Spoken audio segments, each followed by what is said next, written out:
আসসালামু আলাইকুম। Welcome to my another blog. সবাই কেমন আছেন? আলহামদুলিল্লাহ, আমরা অনেক ভালো আছি। আমরা আজকে চলে আসছি আমাদের লালপুর উপজেলার স্বাস্থ্য কমপ্লেক্সে। এই হাসপাতালটা ১৯৭৬ সালে ৩১ শয্যা বিশিষ্ট সরকারি হাসপাতাল হিসেবে যাত্রা শুরু করে। হাসপাতালের প্রবেশপথে আছে একটি সুন্দর ফুলের বাগান, যেখানে সাইকাস উদ্ভিদসহ আরও অনেক ধরনের ফুলের গাছ আছে। হাসপাতালের ডান দিকে অবস্থিত জামে মসজিদ, যেখানে অনেক মানুষ নামাজ আদায় করে, এবং হাসপাতালের বামে অবস্থিত হাসপাতাল কর্তৃক বহির্বিভাগ, যেখানে অভিজ্ঞ ডাক্তার দ্বারা সুচিকিৎসা দেওয়া হয়।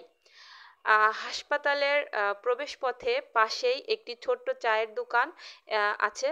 সেখানে অনেক সুস্বাদু সিঙ্গারা এবং চা অনেক কিছুই পাওয়া যায়। হাসপাতালের তার পাশের দিকে অপোজিট পাশে আছে বাচ্চাদের খেলনা, যেখানে অনেক সুন্দর সুন্দর বাচ্চাদের খেলনা পাওয়া যায়।